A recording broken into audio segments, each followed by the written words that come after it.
कधी कधी गाव खूप शांत दिसतं, पण त्या शांततेच्या आड एक धोकादायक वास्तव हळूच आकार घेत असतं. कराड तालुक्यातील पाचपुतेवाडी, अवघी सुमारे 400 लोकसंख्या असलेलं एक साधंसं शांत गाव. काही दिवसांपूर्वी याच गावात एमडी म्हणजेच मेफेड्रॉन या अत्यंत धोकादायक अंमली पदार्थ तयार करणाऱ्या ठिकाणावर अचानक कारवाई झाली. आणि तेव्हा एक प्रश्न सर्वांच्याच मनात उभा राहिला. हे सगळं अचानक घडलं होतं का? की संकेत स्पष्ट दिसत असतानाही आपण दुर्लक्ष केलं? हे वेळीच थांबवता आलं असतं का, जर आपण थोडे अधिक जागरूक असतो तर?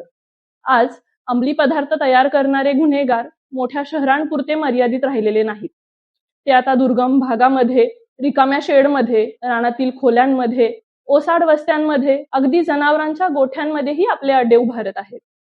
तिथून निघणारा केमिकलचा उग्र वास, रात्रीची सतत होणारी ये-जा, ड्रम, पाईप, काचेची भांडी, बर्फाच्या लाद्या, अनोळखी काचेचे बरेच साहित्य, कामगारांसारखे दिसणारे पण ओळखीचे नसलेले लोक, वाहनांची संशयास्पद ये-जा, हे सगळं योगायोग नव्हताच खरं.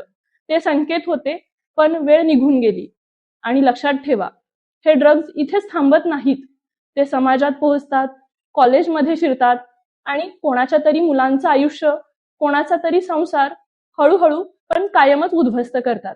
कदाचित तुमचाही. म्हणून मी एक गोष्ट अत्यंत ठामपणे सांगू इच्छिते.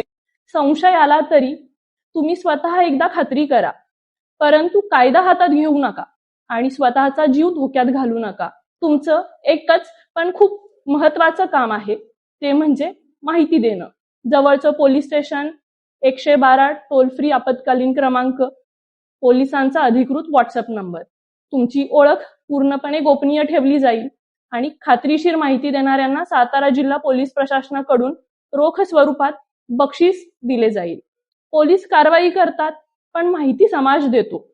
आणि जेव्हा समाज आणि पोलीस एकत्र उभे राहतात, तेव्हाच अशा राक्षसी प्रवृत्तींचा खऱ्या अर्थाने अंत होतो.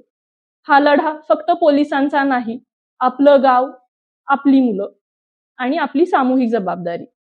सातारा पोलीस सदैव आपल्या सोबत आहेत. जय हिंद.